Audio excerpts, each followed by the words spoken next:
നമ്മളെന്താണെന്ന് കാണിച്ചു കൊടുത്താൽ മാത്രം നമുക്ക് ചാൻസ് കിട്ടും. അതിലൊന്നും ഒരു തെറ്റില്ല, കാരണം ഒരു ക്യാരക്ടറിന് വേണ്ടി ചെയ്യുന്ന കാര്യങ്ങളാണ്. ഓഡിഷൻസ് മാത്രമാണ് ലൈഫ്. സത്യമാണത് കടന്നു പോകുമ്പോൾ നമുക്കത് കാണുമ്പോ കണ്ണു വെള്ളം വരും. കാശില്ലാത്തൊരു അവസ്ഥ നമുക്ക് ചിന്തിക്കാൻ പറ്റില്ല.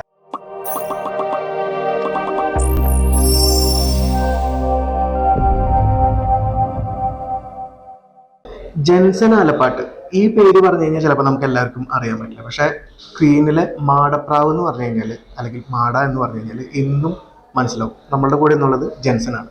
ജെൻസൺ നമസ്കാരം. നമസ്കാരം. അപ്പോൾ എത്ര നാളായി ശരിക്കും സിനിമയിലേക്ക് വരാനായിട്ട് തുടങ്ങിയിട്ട്? സിനിമയിലേക്ക് വരാൻ ട്രൈ ചെയ്തു. അതായത് ബേസിക് ഞാനൊരു ഡ്രാമ, ചെറുപ്പം തൊട്ടേ നാടകം, എന്റെ നാടെന്ന് ഔണൂർന്ന് പറഞ്ഞിട്ട് തൃശ്ശൂർ ജില്ലയിലെ ഔണൂർന്ന് പറഞ്ഞൊരു കൊച്ചു ഗ്രാമമാണ്. അവിടെ നാടകത്തിന്റെ മെയിൻ സ്ഥലമാണ്. ഓക്കെ. നമ്മൾ ചെറുപ്പം തൊട്ട് ഇങ്ങനെ നോക്കിക്കുമ്പോഴേക്കും നമ്മളെ പിടിച്ച് നാടകത്തിൽ കയറ്റും. അങ്ങനത്തെ ഒരു സ്ഥലമാണ്. അപ്പൊ ചെറുപ്പം തൊട്ടേ നാടകങ്ങൾ, എനിക്കൊന്ന് 3ാം ക്ലാസ്സിൽ പഠിക്കുമ്പോഴേ ഞാൻ നാടകങ്ങൾ കളിച്ചു തുടങ്ങിയിട്ടുണ്ട്. അങ്ങനെ നാടകം കളിച്ച് അമച്ചറും പ്രൊഫഷണൽ സ്റ്റേജിൽ ട്രിപ്പിൽ കളിക്കാൻ പോയി. അത് കഴിഞ്ഞിട്ട് ഞാൻ പിന്നെ ഡിഗ്രി ഒക്കെ കഴിഞ്ഞ് 1 വർഷം വർക്ക് ചെയ്തു. അതിന്റെ കൂടെ ആക്ടിങ് കോഴ്സ് ചെയ്തിരുന്നു. അത് കഴിഞ്ഞു. അപ്പോഴേക്കും പിന്നെ സിനിമയോടുള്ള ഭയങ്കര അതിയായിട്ടുള്ള ആഗ്രഹം കയറി ഏകദേശം ഒരു 10 വർഷത്തോളം എടുത്തു ഞാൻ സിനിമയിൽ എത്താൻ വേണ്ടിയിട്ട്. ജോബ് റിസൈൻ ചെയ്തിട്ട് പിന്നാലെ നടന്നതിൽ 10 വർഷം എടുത്തു സിനിമയിൽ. 5 വർഷമാണ് സിനിമയിൽ എത്തിയത്. ഞാന് ആദ്യം ചെയ്തത് പ്രണയനില എന്ന് പറഞ്ഞ ആൽബം തോന്നല്ലോ. ഒരു പാസിംഗ് ഷോട്ട് മാത്രം ഞാൻ കണ്ടിട്ടുണ്ടല്ലേ നോക്കുമ്പോ.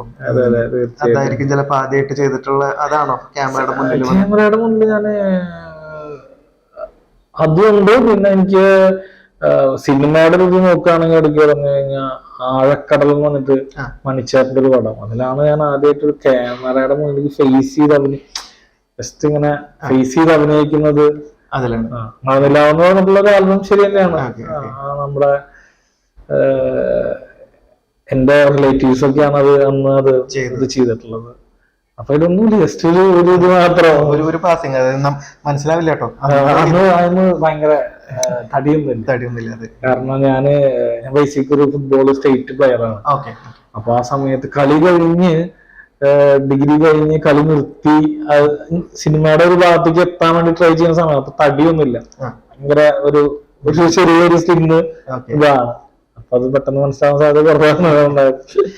ഈ ഓഡിഷൻസ് കാര്യങ്ങള് കൊടുത്തിട്ടുണ്ടോ? ഇങ്ങനെ നമ്മളിപ്പോ എല്ലാവരോടും ചോദിക്കുന്നതാണ്.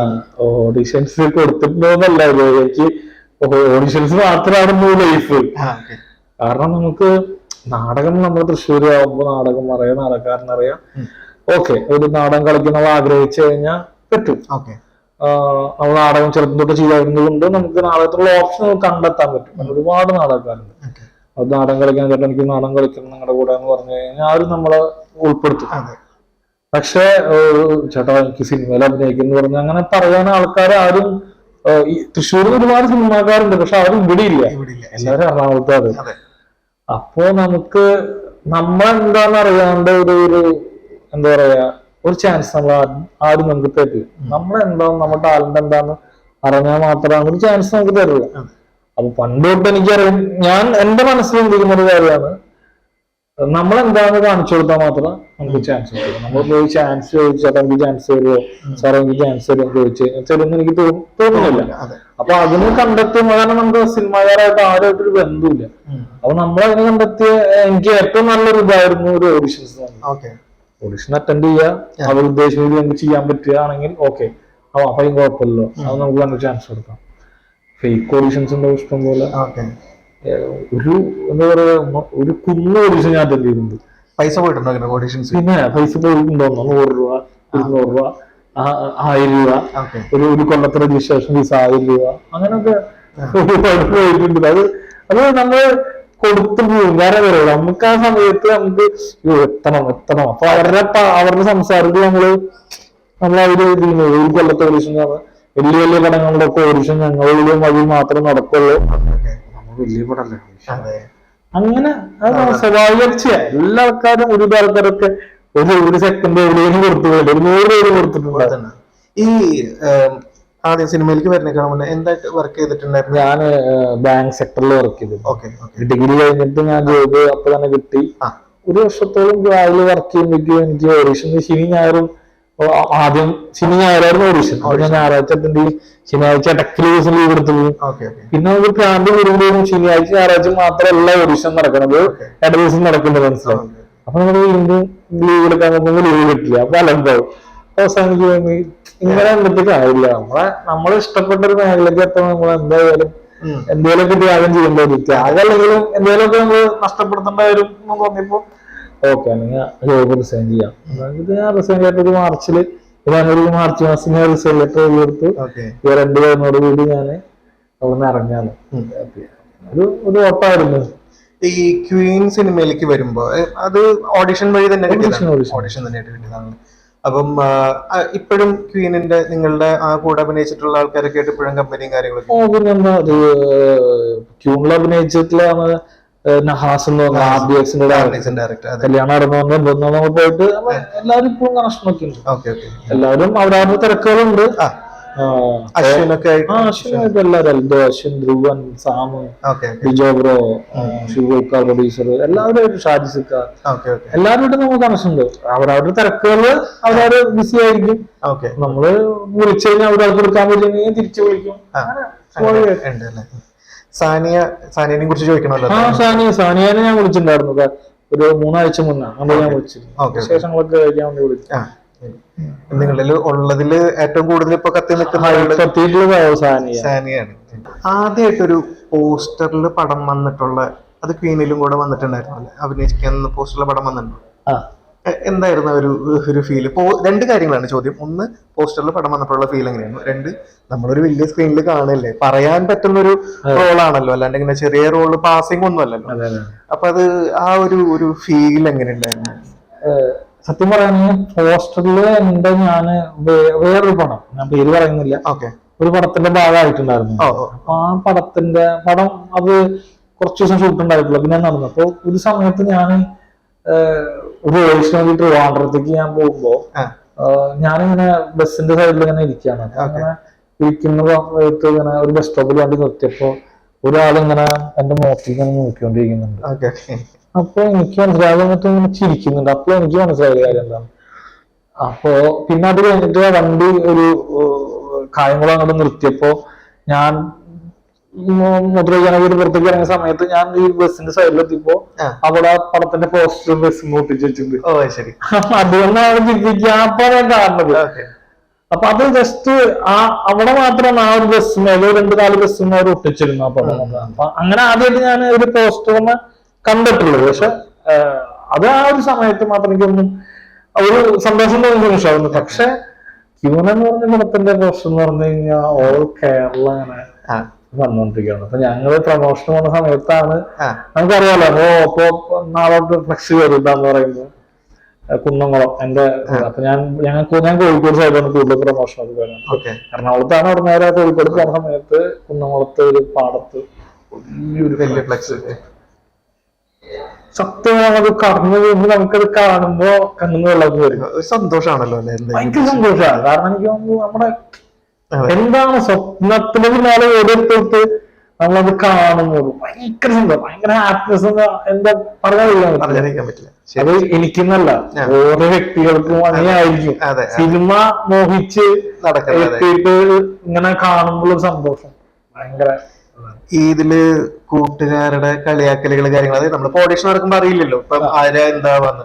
അപ്പൊ ഇതുപോലെ ക്യൂന് ഇറങ്ങിയതിനു ശേഷം ഇതേപോലെ കളിയാക്കുന്ന കൂട്ടുകാരന്മാരെ വല്ലവരും കൊണ്ടുപോയി സിനിമ കാണിക്കലോ അങ്ങനെയൊക്കെയുള്ള ഒരു സമയത്ത് ഞാനൊരു വേറെ പടത്തിൽ അഭിനയിച്ചിട്ടായിരുന്നു. അപ്പൊ നമ്മൾ ആദ്യത്തെ പടങ്ങളുടെ മുമ്പ് അത് നമ്മൾ അഭിനയിച്ചിട്ടുണ്ട് നമുക്കറിയാം, നമ്മൾ ഡബ് ചെയ്തിട്ടുണ്ട് നമുക്കറിയാം, ഒരു സീനൊക്കെ ഉണ്ടാവുമല്ലോ. അപ്പൊ നമ്മള് വേറെ പടം അപ്പൊ ആദ്യം നമ്മൾ അഭിനയിക്കുന്ന നടത്തുന്നത് നമ്മളൊപ്പമുള്ള നിന്റെ വക ചെലവ് പടം കാണിച്ചു തരണം ശരിയായോ അവിടെ ഇരിക്കുമ്പോ പടത്തിന്. അപ്പൊ നമ്മള് ഡബിങ് കഴിഞ്ഞിട്ടും പല സീനുകളും കട്ട് ചെയ്തില്ല. നമ്മളൊരു സീനൊക്കെ അഭിനയിച്ചു കഴിഞ്ഞാൽ കട്ട് ചെയ്ത് പോയുള്ള അവസ്ഥ സത്യം ഒരു മിന്നായം പോലെ ആ സീൻ കടന്നു പോവാ. അപ്പൊ നിന്റെ പടം ഞാൻ പടത്തിന് തീരത്തില്ല, അല്ല അത് കട്ടി പോയിണ്ടോ എന്താ ചെയ്യാനത് അപ്പൊ നമുക്ക് ഭയങ്കര സങ്കടമൊക്കെ ഉണ്ടാവും ഭയങ്കരമായിട്ട് ഫീൽ ചെയ്യത്. പക്ഷെ ചില നമ്മുടെ സുഹൃത്തുക്കള് ആ സമയത്ത് അത് കഴിഞ്ഞിട്ട് നമ്മൾ വീട്ടിലൊക്കെ ഇരിക്കുമ്പോ നാട്ടിൻപുറത്ത് ഇരിക്കുമ്പോ അപ്പൊ പടം കാണാറുണ്ട്, പടത്തിലില്ല നമുക്ക് സ്വാഭാവികമാണ്. പക്ഷെ നമ്മൾ ആ കളിയാക്കലുകളിലൊക്കെ തളർന്നിട്ടൊന്നും ഒരു കാര്യമില്ല, സ്വാഭാവികമാണ്. അത് അങ്ങനെയാണ്. അവര് വേണമെന്ന് വെച്ചിട്ട് കളിയാക്കണമെന്നല്ല, രസത്തിന് നമ്മള് നമ്മളായാലും നാട്ടിൻപുറത്ത് ഇരിക്കുമ്പോ കളിയാക്കില്ലേ, ഓട്ടോമാറ്റിക്കായിട്ട് അപ്പുറത്തേക്ക് ചിലപ്പോ നമുക്ക് വിഷമം വരും. അത് ഒരു വട്ടം രണ്ടു വട്ടം വീണ്ടും വീണ്ടും എടുത്ത് കളിയാക്കുമ്പോഴാണ് നമുക്ക് ഭയങ്കരമായിട്ട് വിഷമം വരും. അപ്പൊ പിന്നെ സ്വാഭാവികമാണ്. ഈ ഫാമിലി വീട്ടിലാരൊക്കെ ഉണ്ട്? വീട്ടില് അപ്പച്ചുണ്ട്, പിന്നെ ചേട്ടനുണ്ട്, ചേട്ടന്റെ വൈഫുണ്ട്, ഒരു കൊച്ചുണ്ട്. ഈ ഒരു സിനിമയിലേക്കുള്ള ഒരു ജേർണിയിൽ ഏറ്റവും കൂടുതൽ അങ്ങനെ ഹെൽപ്പ് ചെയ്തിട്ടുള്ള ഒരു ആള് എന്ന് പറയുന്നത് ബേസിക്കലി എന്റെ ഫാമിലി തന്നെയാണ്, സംശയമില്ലാത്ത. കാരണം എസ്പെഷ്യലി ചേട്ടൻ, അപ്പനും ചേട്ടനും അമ്മയും എല്ലാവരും അതിന് ഭയങ്കര സപ്പോർട്ടായിരുന്നു. അറിയാലോ, കാശില്ലാത്തൊരു അവസ്ഥ നമുക്ക് ചിന്തിക്കാൻ പറ്റില്ല. കാരണം ഞാൻ ജോബ് റിസൈൻ ചെയ്യുമ്പോ അത്യാവശ്യം കുഴപ്പമില്ല സാലറി ഉണ്ടായിരുന്നു. അവിടുന്ന് പിന്നെ നമുക്ക് ഇപ്പൊ ഓഡീഷന് പോകണം. ഓഡീഷന് ഞാൻ ബാംഗ്ലൂർ പോയിട്ടുണ്ട്, ചെന്നൈ പോയിട്ടുണ്ട്, കേരള പോയിട്ടുണ്ട്. അങ്ങനെ പോവാത്ത എപ്പോ എന്താണ് അപ്പോഴേക്കും പോവാണ്. ഇന്നിപ്പോ കാലത്തൊരു 7 മണിക്കാണ് കാണുന്നത് ഓഡീഷൻ. അപ്പൊ ഞാനിപ്പോ ഇവിടുന്ന് ട്രിവാൻഡ്രത്ത് ഉടനടി അടുത്ത ട്രെയിൻ പിടിച്ചിട്ട് ട്രിവാൻഡ്രത്ത് ഈ ഓഡിഷൻ കഴിഞ്ഞിട്ട് എത്താൻ പറ്റുമെന്ന് മാത്രം നോക്കാറുള്ളൂ, പോണെന്ന് ചിന്തിക്കാറില്ല, കൺഫേം ചെയ്തിരിക്കും. അപ്പൊ അങ്ങനെ ഒരുപാട് പ്രശ്നങ്ങൾ സാമ്പത്തികമായിട്ട് നമുക്ക് ഒരുപാട് പ്രശ്നങ്ങൾ വരും. അപ്പൊ നമ്മളെ ഹെൽപ്പ് ചെയ്യാൻ നമുക്ക് ആരുള്ളത്? നമ്മള് ഈ ഓഡീഷന് പോകണം, കാശ് വേണം, ട്രെയിനിന് കാശ് വേണം. അപ്പൊ ഞാൻ കൂടുതലും എന്റെ ബൈക്ക് എടുത്തിട്ട് പോകും. എറണാകുളം കോഴിക്കോടൊക്കെ ഓഡീഷനൊക്കെ ഉണ്ടാവുമ്പോ ഞാൻ എന്റെ ബൈക്ക് എടുത്തിട്ടാണ് പോവുക. കാരണം എന്താ വെച്ച് കഴിഞ്ഞാൽ എറണാകുളത്ത് ഒരു ഓഡീഷന് പോയി കഴിഞ്ഞാൽ അവിടെ ചെല്ലുമ്പോഴാണ് നമ്മൾ അറിയാം അടുത്ത ഓഡീഷൻ അപ്പുറത്ത് നടക്കുന്നത്. അതിന്റെ കൂടെ അപ്പൊ ഞാൻ ഒരു ദിവസം 6-7 ഓഡീഷൻ അറ്റൻഡ് ചെയ്ത സമയം ഉണ്ടായിട്ടുണ്ട്, ഒരു ദിവസം തൃശ്ശൂർ എറണാകുളം കൂടിയിട്ട്. അപ്പൊ നമ്മളങ്ങനെ അപ്പൊ അവിടെ ചെന്ന് അറിഞ്ഞു കഴിഞ്ഞാൽ ഇത് തപ്പി പിടിച്ചു ചിലപ്പോ കറക്റ്റ് ആയിട്ട് ഉള്ളവർക്ക് അറിയണമെന്നില്ല. അപ്പൊ അവിടെ തോന്നുന്നുണ്ട് പാലാരിവട്ടത്ത് ഈ സൈഡിലാണ് തോന്നുന്നത്. അപ്പൊ നമ്മള് തപ്പി പിടിച്ച് പോകണമെങ്കിൽ ബസ്സിൽ പോയി നടക്കില്ല, ഓട്ടോറിക്ഷ പിടിച്ച് പോകണം, കാര്യങ്ങളോ നടക്കില്ല. അപ്പൊ നമ്മൾ ബൈക്ക് കൊണ്ട് പോയി കഴിഞ്ഞാൽ നമുക്ക് തപ്പി പിടിച്ചിട്ട് എത്താൻ പറ്റും. അപ്പൊ അങ്ങനെ ഈ പറഞ്ഞ ഒരു കാശ് ചെലവാകുമ്പോൾ നമുക്ക് സാമ്പത്തികമായ പ്രശ്നം വരുമ്പോഴൊക്കെ ബ്രദറിന് സമയത്ത് അവന് ജോബ് കിട്ടിയിട്ടുണ്ടായിരുന്നു. പറഞ്ഞു ഞാൻ ഹെൽപ്പ് ചെയ്യാം, നീ കഴിച്ച് ഒരു പരിധി വരെയൊക്കെ ഞാൻ ഹെൽപ്പ് ചെയ്യാം, ഒരു പരിധി വരെ ഞാൻ എത്തുന്ന വരെ എന്നെ ഹെൽപ്പ് ചെയ്താവുന്ന. അപ്പൻ ഭയങ്കര സപ്പോർട്ടാണ്. അമ്മയും സാമ്പത്തികമായിട്ട് ആദ്യത്തെ പ്രശ്നമൊക്കെ ഉണ്ടാകുമ്പോ അമ്മയാണ് അവിടെ നിന്ന് പിള്ള കാശ് അമ്മേനെ മേടിച്ച് ആരെന്നൊക്കെ മേടിച്ച് വെച്ചോ. അപ്പൻ എന്താ വർക്ക് ചെയ്യുന്നുണ്ടായിരുന്നെ? അപ്പച്ചൻ ആദ്യം ഗൾഫിലായിരുന്നു, അപ്പച്ചൻ പാച്ച് വർക്ക് ആയിരുന്നു, ഫീൽഡായിരുന്നു. പിന്നെ അമ്മയ്ക്ക് വയ്യാണ്ടായിട്ട് പിന്നെ നാട്ടില് സെറ്റിൽഡ് ആയി. ബ്രദർ ഷെഫാണ്, പഠിപ്പ് കഴിഞ്ഞ് അവൻ ബാംഗ്ലൂർ വർക്ക് ചെയ്യാറുണ്ട്. അവിടെ ഇപ്പൊ USA ഉള്ളത്. ഇപ്പൊ ഒരു സമാധാനമാണ് ഇങ്ങനെ നമ്മള് സിനിമയിലുണ്ട്, നമുക്ക് വർക്ക് കിട്ടുന്നുണ്ട്.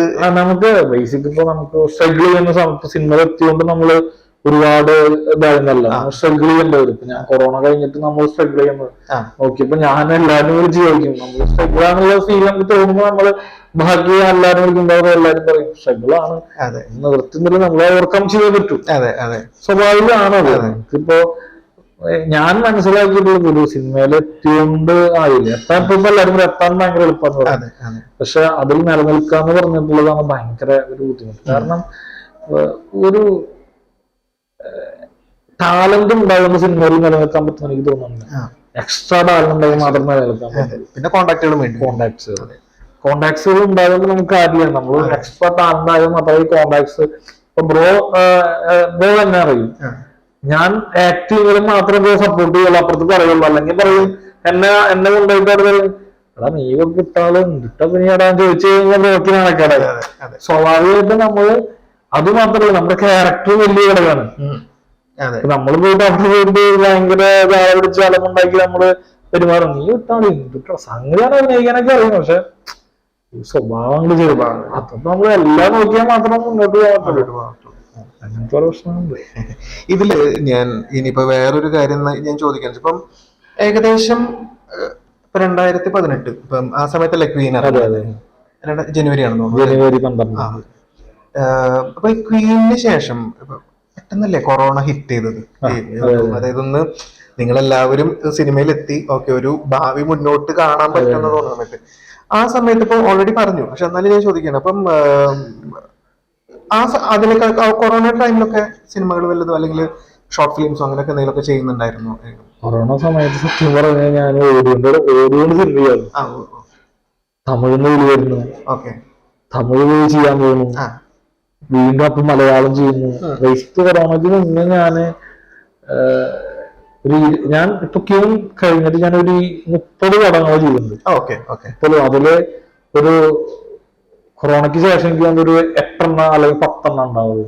ബാക്കി 20-22 പടങ്ങളോളം ഞാൻ കൊറോണയ്ക്ക് മുന്നേ ചെയ്തിട്ടുള്ളതാണ്. അപ്പൊ അതാണ് അതിന്റെ ഒരു വ്യത്യാസം. അതായത് നമ്മുടെ പ്രശ്നങ്ങളൊക്കെ മാറി നമ്മുടെ അക്കൗണ്ടിലേക്ക് സമ്പാദിക്കാൻ തുടങ്ങി എന്ന് തോന്നുന്ന സമയത്താണ് കൊറോണ നമുക്ക് ഇടുക്കി പണിയിട്ട്. നമ്മൾ അപ്പോഴും പ്രതീക്ഷിക്കുന്നൊന്നുമില്ല, കുറച്ചാളും നമ്മൾ പ്രതീക്ഷിച്ചില്ല, അത് മാറിയില്ല, അത് കഴിഞ്ഞ് നമുക്ക്. പക്ഷെ കൊറോണ മാറിയിട്ട് പിന്നെ സംഭവിക്കുന്നത് എനിക്ക് ഫീൽ ചെയ്തിട്ടുള്ള കാര്യമാണ്.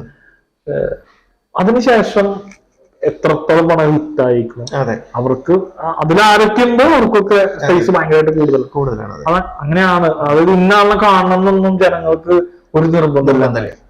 അപ്പോ നമ്മൾ തന്നെ വീണ്ടും പണ്ടത്തെ മാതിരി തൊഴിൽ പിടിക്കേണ്ട അവസ്ഥ, ഒരുപാട് സ്ട്രഗിൾ വീണ്ടും നമുക്ക് അനുഭവിക്കേണ്ടത് വന്നു കഴിഞ്ഞ് കഴിഞ്ഞാലും ആ നിലനിൽപ്പിന് വേണ്ടിയിട്ടുള്ള ഒരു ബുദ്ധിമുട്ട് ഭയങ്കര കൂടുതൽ. നമ്മള് പടം ചെയ്തുകൊണ്ടാവില്ല, പടം വിജയിക്കണം. പടം വിജയിച്ചാൽ നമുക്ക് അടുത്തത് അത് നമ്മൾ വീണ്ടും ക്യൂനെങ്ങനെ വിജയിച്ചു അതേമാതിരി ഒരു പടം വിജയിപ്പിക്കേണ്ട ആവശ്യകത മാറിയിടുന്നു. സ്വാഭാവികമാണ്, അങ്ങനെയാണ്. ഇതില് ഇപ്പൊ ചെയ്തിരിക്കുന്നത് ഇപ്പം തമിഴ് ചെയ്തു എന്ന് പറഞ്ഞു. തമിഴില് ഒരു പടമാണോ ചെയ്തത് അല്ലെങ്കിൽ കൂടുതൽ? നമ്മൾ 1, 2, 3, 4 പടം ചെയ്തു. 4 പടം ചെയ്തു. ഓ അത് ശരി. Okay okay. അത് റിലീസായോ? 2 റിലീസായി. 2 റിലീസ് ആവാൻ. Okay okay okay. അത് ശരി. അല്ല, ഞാനിങ്ങനെ തമിഴ്ന്ന് പറഞ്ഞപ്പോഴേ ഞാനത് തമിഴില് ശ്രദ്ധിച്ചിട്ടില്ല കേട്ടോ. ഞാനിങ്ങനെ തമിഴ് ഞാൻ ചെയ്തിട്ടുണ്ട്. ക്യൂവിന്റെ തമിഴില് ഞാൻ അഭിനയിച്ചിട്ടുണ്ട്. Same character. ഓക്കെ. അത് അവിടെ ഹർഭജൻ സിംഗ് ഒക്കെ ആയിരുന്നു, നമ്മുടെ ക്രിക്കറ്റർ ഹർഭജൻ സിംഗ്, സതീഷ്, അവരൊക്കെയാണ് അത്യാവശ്യം. അപ്പൊ അത് സെയിം ക്യാരക്ടറിന് ഞാൻ ചെയ്തിട്ടുണ്ട്. അതും ഇതേമാതിരി റിലീസായി അവിടെ. പക്ഷെ അത് കൊറോണ കഴിഞ്ഞോടുകൂടിയാണ് റിലീസായി. വീട്ടിലേക്കൊന്നും ആൾക്കാർ വന്നു തുടങ്ങിയിട്ടില്ല. അപ്പൊ അങ്ങനെ ഒരു ഇതാണ്. പിന്നെ അത് ചാനലിൽ വന്നിട്ട് അവിടെ നിന്ന് എനിക്ക് വിളി വന്നിട്ടുണ്ട്. അങ്ങനെ വേറെ 2 പടങ്ങൾ ഞാൻ പോയി ചെയ്തു. അതില് റിലീസാവാൻ. അതും കൊറോണ ടൈമിൽ ഷൂട്ട് അല്ലെങ്കിൽ അത് കഴിഞ്ഞിട്ട്? അല്ല, അത് കഴിഞ്ഞിട്ട് ഷൂട്ട്. ഈ ഇപ്പം റീസെന്റ് ഇറങ്ങിയിട്ടുള്ള ഞാൻ പെട്ടിലാമ്പട്ര കണ്ടു ഞാൻ, സൈനയില് അല്ലത് വന്നിട്ടുണ്ട്. അത് സത്യത്തിൽ ക്യൂൺ കഴിഞ്ഞിട്ട് ചെയ്തിട്ടുള്ള 2018 ഡബ് വേറെ ആളാണോ ചെയ്തിരിക്കുന്നത്? ഏതോ ചെറിയതിന്റെ ഇടയിൽ ഡബ് വേറെ ചെയ്ത പോലെ തന്നെയാണ് ചെയ്തേക്കുന്നത്. ഞാൻ അന്ന് തിയേറ്ററിൽ കണ്ടിട്ടില്ലാണ്, ഞാൻ യൂട്യൂബിൽ കണ്ടിട്ടില്ലാണ്. ഇല്ല, ഞാൻ തന്നെ ചെയ്തേക്കണം. ഞാനങ്ങനെ എനിക്ക് പെട്ടെന്ന് കേട്ടപ്പോ എനിക്ക് വ്യത്യാസം തോന്നി ആ ഒരു. ഇപ്പം അത് കഴിഞ്ഞിട്ട് ഷോർട്ട് ഫിലിംസ് ചെയ്തിട്ടില്ലേ? കുറച്ച് ഷോർട്ട് ഫിലിം ഞാൻ അതേമാതിരി നമ്മുടെ സുഹൃത്തുക്കളെ വിളിക്കുമ്പോ ഞാൻ ആരും ഇത് നോന്ന് പറയാറില്ല. ഞാൻ ചിന്തിക്കും, ഞാൻ എന്തിനു നോന്ന് പറയുന്നത്. അതെ, പക്ഷെ അത് നാളെ അതൊരു നോ പറയാൻ ഒരു ബുദ്ധിമുട്ടായിട്ട് മാറുന്ന ഒരു അവസ്ഥ ഉണ്ടാവുന്നുണ്ടോ? സ്വാഭാവികമായിരിക്കും. പക്ഷെ ഞാൻ നോർമലായിട്ട് പറയാം, ഞാൻ ചെറുപ്പം തൊട്ടേ ഇഷ്ടപ്പെടുന്ന ഒരു വ്യക്തി എന്ന് പറഞ്ഞാൽ ജഗദീഷ് ചേട്ടൻ, അമ്പലച്ചേട്ടൻ. എനിക്ക് ഭയങ്കര ഇഷ്ടമുള്ള ആക്ടിങ്. അപ്പൊ ഞാൻ എപ്പോഴും ഞാൻ പല ഇന്റർവ്യൂകളിലും പറഞ്ഞിട്ടുള്ളതാണ്, ഞാൻ ഇപ്പോഴും അത് ഫോളോ ചെയ്യുന്നതാണ്. അമ്പലച്ചേട്ടന്റെ ഒരു പടം നമ്മൾ ഒരുപാട് പടങ്ങൾ ചെയ്തിട്ടുണ്ട്, എത്രയോ പടങ്ങൾ ചെയ്തിട്ടുണ്ട്. മലയാളത്തിൽ 1000 പടത്തിന് മുകളിൽ ചെയ്തിട്ടുണ്ട്. ഈ 1000 പടം നമ്മൾ എടുത്തോ, 1000 പടം നമ്മള് കണ്ടിട്ട് നമ്മൾ എപ്പോഴെങ്കിലും കുറെ, ആരും മോശപ്പടമാവാൻ വേണ്ടി ചെയ്യുന്നില്ല, പക്ഷെ പല മോശപ്പടങ്ങളും ആൾ അഭിനയിച്ചിട്ടുണ്ടായിരുന്നു. അതായത് ഹിറ്റാവാത്തതും ഭയങ്കര നമ്മൾ പറയണ പൊട്ടി എന്ന് തോന്നിക്കുന്ന പടങ്ങളൊക്കെ. പക്ഷെ ഒരു സെക്കൻഡ് പോലും അങ്ങേര് സ്ക്രീനിൽ വരുമ്പോ നമ്മള് ചോദിച്ചിട്ട് ഇങ്ങനെ ഇന്നത്തെ കാണിച്ചു ഒരു സെക്കൻഡ് പോലും ചോദിച്ചു നമ്മളെന്താ പറയോ, ആ ചേട്ടന്റെ സീനിൽ നമുക്ക് അതെങ്കിലും ഉണ്ടായില്ലോ കാണാൻ. അപ്പൊ എന്തുകൊണ്ടാണ് ഞാൻ ചിന്തിക്കാറുണ്ട്. അപ്പൊ ആളുടെ ജോലി ഭംഗിയായിട്ട് അഭിനയം ആള് ചെയ്തു പോവുകയാണ്. അപ്പോ നമുക്ക് അങ്ങനെ ചെയ്താൽ മതിയില്ല. നമ്മള് ഇപ്പൊ ഈ പറഞ്ഞ മാതിരി എല്ലാവരും ഒരു സിനിമ എടുക്കാൻ വരുമ്പോ അല്ലെങ്കിൽ ഷോർട്ട് ഫിലിം എടുക്കാൻ വരുമ്പോ നന്നാവണം വെച്ചിട്ട് തന്നെ എടുക്കും. അതെ, ആരും മോശം എടുക്കാൻ പറഞ്ഞത് ആരുമില്ല. അപ്പൊ നമ്മൾ പോയി അഭിനയിക്കുക, നമ്മുടെ ഭാഗം ഭംഗിയെ നമ്മൾ അഭിനയിച്ച് ചെയ്ത് പോരുക. അത് ടോട്ടല് നന്നാവുന്നതും മോശമാവുന്നതും ഒക്കെ അത് ഒരു ഡയറക്ടറുടെ മേക്കറുടെ അങ്ങനെ പല കാര്യങ്ങളും ഉണ്ടായിരിക്കും. അപ്പൊ ഞാൻ അത് ബോധോടല്ല. അതുകൊണ്ടാണ് ഞാൻ എന്നെ എല്ലാവരും ചിത്രം നോക്കി ചെയ്തോളോ, അതിന്റെ ആവശ്യമില്ല. അല്ല, പക്ഷെ ഈ ഒരു ഐഡിയോളജി നല്ല കേട്ടോ. ഞാൻ ഈ ജഗതി ചേട്ടന്റെ അല്ല അമ്പി ചേട്ടന്റെ ഇന്റർവ്യൂ ഞാനും കണ്ടിട്ടുണ്ട്. ആള് പറയുന്നത് ഞാൻ ആർക്ക് വേണമെങ്കിലും ഡേറ്റ് കൊടുക്കും, എല്ലാ സിനിമകളും ഞാൻ അഭിനയിക്കും, ഒരാളോട് ഞാൻ നോ പറയാറില്ല. പക്ഷെ ഞാനത് എന്നിട്ട് അവരോട് തന്നെ ചോദിക്കും ഞാൻ എത്ര കയറ്റി പിടിക്കണം, എത്ര കുറച്ച് പിടിക്കണം എന്നുള്ളതിനെ കുറിച്ചിട്ട്. അതൊരു നല്ലൊരു പോളിസിയാണ് അത്. സത്യമായി ചിലപ്പോ നമുക്ക് അഭിനയിക്കുമ്പോ നമുക്കറിയാം ഇത് ഭയങ്കര ബോറാണുള്ളത്, നമുക്കറിയാം. പക്ഷെ ആ ഡയറക്ടർ ആവശ്യപ്പെടുമ്പോ അതായിരിക്കും നമ്മൾ ചെയ്ത് കൊടുക്കുക. കാരണം അവരുടെയാണ് സിനിമ, ആ ഡയറക്ടറുടെയാണ് സിനിമ. നന്നായാലും മോശമായാലും ആളെ ബാധിക്കും. അപ്പോ ആളെ ആവശ്യപ്പെടും ചെയ്ത് കൊടുക്കുക. ചില ആൾക്കാർ പറഞ്ഞു എനിക്ക് ഇന്നതാണ് വേണ്ടത്, നിനക്ക് എന്ത് ചെയ്യാൻ പറ്റും? ഞാൻ പറഞ്ഞു ഇങ്ങനെ നമുക്ക് ചെയ്തോളാം. ചിലർ അങ്ങനെ സംസാരിക്കുന്ന ഡയറക്ടേഴ്സ്, ചിലര് മതി അവർക്ക് അനുസരിക്കാത്ത മതി, അത് അങ്ങനെ വേണ്ട എനിക്ക് അത്ര വേണ്ടത്. ഓക്കെ, അതെ. ഈ നാടകം ഇപ്പോ അമേച്ചർ നാടകം പ്രൊഫഷണൽ നാടകം രണ്ടും ചെയ്തിട്ടുണ്ടല്ലോ. അത് എത്രമാത്രം ഗുണം ചെയ്തിട്ടുണ്ട് നമ്മളുടെ ഈ ഒരു സിനിമയിലേക്ക് വരുന്ന സമയത്ത്? ഒരുപാട് ഗുണം ചെയ്തിട്ടുണ്ട്. അതായത് ഇപ്പൊ എന്നെ സംബന്ധിച്ചിട്ട് ഒരു സ്ക്രിപ്റ്റ് തരാണ്. ആ സ്ക്രിപ്റ്റ് തന്ന് ഞാൻ അത് നോക്കി എനിക്ക് 5 മിനിറ്റ് കിട്ടിയിടാം, 2 മിനിറ്റ് കിട്ടിയിടാം. പക്ഷെ അതിൽ ഇത്ര വലിയൊരു ഡയലോഗ് ഉണ്ടെന്ന് വെച്ചു, അടുത്ത സെക്കൻഡിൽ ഞാൻ അത് പറയും. അതാണ് ആ നാടകത്തിൽ നിന്ന് എനിക്ക് ഇതിൽ ഏറ്റവും വലിയൊരു പ്ലസ് പോയിന്റ്. പ്രോംപ്റ്റിംഗ് ഇല്ലാണ്ട് നമുക്ക് പറയാൻ പറ്റും. അതെന്താന്ന് വെച്ച് കഴിഞ്ഞാൽ അത് നമുക്ക് പെട്ടെന്ന് കയറും, പെട്ടെന്ന് തലയിൽ കയറും. അതെങ്ങനെ കയറും എനിക്ക് ഇപ്പോഴും അറിയില്ല, പക്ഷെ അത് കയറും. അത് പലരും നീ ഇങ്ങനെ എത്ര വട്ടം പഠിച്ചാൽ ചോദിച്ചിട്ടുണ്ട്. അത് ഭയങ്കര ഒരു കഴിവ് തന്നെയാണുള്ളത്, പെട്ടെന്ന് ചാടിക്കയറി. നാടകത്തിന് സ്ക്രിപ്റ്റ് പഠിച്ചിട്ടേ കാണാണ്ട് പഠിക്കണല്ലോ. കാണാണ്ട് പഠിച്ചത് പിന്നെ കാണാണ്ട് പഠിച്ചാൽ പോകാൻ പാടില്ല. അഭിനയിക്കുമ്പോ അത് അഭിനയിക്കണം. അപ്പൊ നമ്മൾ ആദ്യം തന്നെ നാടകത്തിന് നമ്മൾ വട്ടം കൊടുക്കുന്ന സ്ക്രിപ്റ്റ് വായിക്കുക ചെയ്യാം. അതൊരു വട്ടം എന്നല്ല, ഒരു 5-8 വട്ടം എല്ലാവരും അവരുടെ സീനോട് വായിച്ചുകൊണ്ടിരിക്കും. അഭിനയിക്കല്ല ചെയ്യാതെ അങ്ങനെ വായിച്ച് വരുമ്പോ നമുക്ക് അതിന്റെ ഒരു റൊട്ടേഷൻ കിട്ടും. പിന്നെ നമ്മള് ഡയറക്ടർ അത് കയ്യിൽ പിടിച്ചിട്ട് നമ്മള് പറയും, പറയാൻ പറ്റാത്ത ആള് പറഞ്ഞു തരും, നമ്മൾ പറയും. അങ്ങനെ ഒരു പ്രൊഫഷണൽ നാടകം സെറ്റ് ചെയ്യുമ്പോൾ 5-10 ദിവസം ക്യാമ്പ് കൊണ്ടാണ് ഒരു പ്രൊഫഷണൽ നാടകം ഫുള്ളായിട്ട് സെറ്റ് ചെയ്യുന്നത്. ഈ ക്യാമ്പിന്റെ ഈ സിനിമയിലേക്ക് വരുമ്പോഴും ഇതുപോലെ ക്യാമ്പുകൾ ചെയ്യാറുണ്ടോ? പോലെ ആരെങ്കിലും അഭിനയിച്ചാൽ ഏതിലെങ്കിലും ഒക്കെ ചെയ്തിട്ടുണ്ടോ? അങ്ങനെ ക്യാമ്പ് ഉണ്ടായിരുന്നു, നമ്മളെല്ലാം സെലക്ട് ചെയ്തു. ക്യാമ്പ് ഉണ്ടായിരുന്നു, ക്യാമ്പ് കഴിഞ്ഞിട്ടാണ് ഇതായത് തുടങ്ങിയത് അല്ലേ? ബാക്കി അത് കഴിഞ്ഞതിന് ശേഷം ഇപ്പം തമിഴിൽ ചെന്നപ്പോഴോ അല്ലെങ്കിൽ അങ്ങനെ? തമിഴില് ക്യാമ്പ് ഒന്നും ഉണ്ടായിട്ടില്ല. പക്ഷെ നമുക്ക് ചില ക്യാരക്ടർ ചെയ്യാൻ നമുക്കൊന്നൊരു ഓഡിഷൻ ചെയ്യണം എന്ന് പറയും. ഞാൻ പറയും തീർച്ചയായിട്ടും ചെയ്യാം. കാരണം ഒരു ഡയറക്ടറെ ഞാനൊരു ആക്ടർ ആയതുകൊണ്ട് കാര്യമില്ല, അവരുദ്ദേശിക്കുന്ന ക്യാരക്ടർ എന്നെ കൊണ്ട് ചെയ്യാൻ പറ്റുമെന്ന് അറിയണം. അത് വലിയൊരു ഘടകമാണ്. അപ്പോ ചിലര് നമ്മുടെ ഇവിടെ മാത്രമാണ് അങ്ങനെ ഒരു ആക്ടറിനെ വിളിച്ച് ഓഡിഷൻ ചെയ്യിപ്പിച്ചു കഴിഞ്ഞാൽ എന്തെങ്കിലും കുഴപ്പമുണ്ടോ എന്നൊക്കെ ചിന്തിക്കുന്ന ഒരു കാഴ്ചപ്പാട് ഉണ്ടായിരുന്നു. അതൊക്കെ ഇപ്പൊ മാറി തുടങ്ങി, ഇപ്പൊ ഭയങ്കരമായിട്ട് മാറി തുടങ്ങി. അപ്പൊ എന്റെ പലരും വിളിച്ചിട്ട് ചോദിക്കാന്ന് വെച്ചാൽ അങ്ങനെയാണ് ഉദ്ദേശം, നമുക്കൊന്ന് വന്ന് ചെയ്യാൻ അല്ലെങ്കിൽ ചെയ്തിട്ട് അയച്ചു തരാൻ പറ്റും. അതിനെന്താ കുഴപ്പമില്ല, ഞാൻ അയച്ചു തരാമല്ലോ. ഇപ്പൊ ലാസ്റ്റ് ചെയ്ത പടത്തിലടക്കം ഞാൻ അങ്ങനെ അയച്ചു കൊടുത്തു. ലാസ്റ്റ് ചെയ്തുകൊണ്ടിരിക്കുന്ന പടത്തിൽ പോലും ഞാൻ അത് അവർക്ക് അതൊരു ക്യാരക്ടറാണ്. അപ്പൊ അത് ആ ക്യാരക്ടറിന്റെ സ്കെച്ച് എനിക്ക് അയച്ചു, ഇതാണ് എനിക്ക് ആവശ്യം, ജെൻസൺ ചെയ്യാൻ പറ്റുമോ? ഞാൻ ചെയ്യാം. അപ്പൊ എനിക്ക് അതിന്റെ ഒരു വീഡിയോ ഒന്ന് എടുത്ത് എനിക്ക് അയച്ചു. ചെയ്യാൻ സാർ ഞാൻ അയച്ചു കൊടുത്തപ്പോ ഒരു ഓക്കെ സാർ, അപ്പൊ നമുക്ക് ലുക്ക് ടെസ്റ്റ് ഒന്ന് നോക്കാം. ശരി, ലുക്ക് ടെസ്റ്റ് നോക്കാം. നമ്മള് അതിലൊന്നും ഒരു തെറ്റില്ല, കാരണം ഒരു ക്യാരക്ടറിന് വേണ്ടി ചെയ്യുന്ന കാര്യങ്ങളാണ്. അത് നമ്മൾ അത് ഉൾക്കൊള്ളണം. അപ്പൊ ഞാൻ പറയുള്ളൂ. ഇപ്പൊ നമ്മളിപ്പോ അഭിനയിക്കുമ്പോ നമ്മളിപ്പോ ശരിക്കും പറഞ്ഞ ക്യാരക്ടർ റോളുകളാണല്ലോ നമ്മളുടെ ഇത് അഭിനയിച്ചിരിക്കുമ്പോ ജെൻസൺ ചെയ്തിരിക്കുന്ന മുഴുവൻ ക്യാരക്ടർ റോളുകളാണ്. ഇതില് ഇപ്പം നമ്മൾ ചെയ്യുമ്പോൾ ഒന്നിനൊന്ന് വ്യത്യസ്തമാക്കാനായിട്ട് ശ്രമിക്കേണ്ട, അതായത് ഡയറക്ടറുടെ ഭാഗത്തുനിന്ന് ഒരു ഇൻപുട്ട് ഉണ്ടാവും, ജെൻസന്റെ ഭാഗത്തുനിന്ന് അതിന്റെ ഉള്ളൊരു തയ്യാറെടുപ്പ് നമ്മൾ കണ്ടാരെങ്കിലും അങ്ങനെയൊക്കെ ആയിരിക്കുമല്ലോ ചിലപ്പോൾ നമ്മളൊരു റെഫറൻസ്. നമുക്ക് നമ്മുടേതായിട്ടുള്ള ശൈലി എപ്പോഴും ഉണ്ടായിരിക്കും. അത് ഒരു ആക്ടറിനെ സംബന്ധിച്ച് എനിക്ക് തോന്നുന്നു ഒരു എത്ര മാറ്റം ശ്രമിച്ചാലും പൊടിക്കത് നമ്മുടെ ശൈലിയിൽ ഉണ്ടായിരിക്കും. പിന്നെ അതൊന്ന് മാറ്റാൻ മാറ്റുമ്പോഴാണ് നമ്മള് പലതരത്തിലും ചേഞ്ച് ആയിക്കൊണ്ടിരിക്കുന്നത്. ഞാൻ ലാസ്റ്റ് പടം ചെയ്തപ്പോ ആ ക്യാരക്ടറിന്റെ മുന്നിൽ നിന്നുകൊണ്ടിരിക്കുകയാണ്. ആ ക്യാരക്ടർ ഉണ്ടാവും, ആ ക്യാരക്ടറിന്റെ മുന്നിൽ നിൽക്കുന്നുണ്ട്. ഞാൻ അഭിനയിക്കുന്ന പോലെ ആൾ അപ്പുറത്തുണ്ട്. അപ്പൊ എനിക്ക് ഓരോ സെക്കൻഡിലും ആളുടെ ഓരോരോ സാധനങ്ങൾ കിട്ടിക്കൊണ്ടിരിക്കുകയാണ്. അപ്പൊ അത് ഞാൻ പിടിച്ചു കഴിഞ്ഞാൽ നമുക്ക് ഭയങ്കരമായിട്ട് ചേഞ്ച് ചെയ്യാൻ പറ്റും. അപ്പൊ നമുക്ക് പെട്ടെന്ന് ക്യാരക്ടറിലേക്ക് വരാൻ പറ്റും. അത് നമ്മള് അതൊരു ചിന്തയിൽ അത് നോക്കിക്കൊണ്ടിരിക്കുമ്പോൾ മാത്രമാണ് നമുക്കത് പറ്റുള്ളൂ.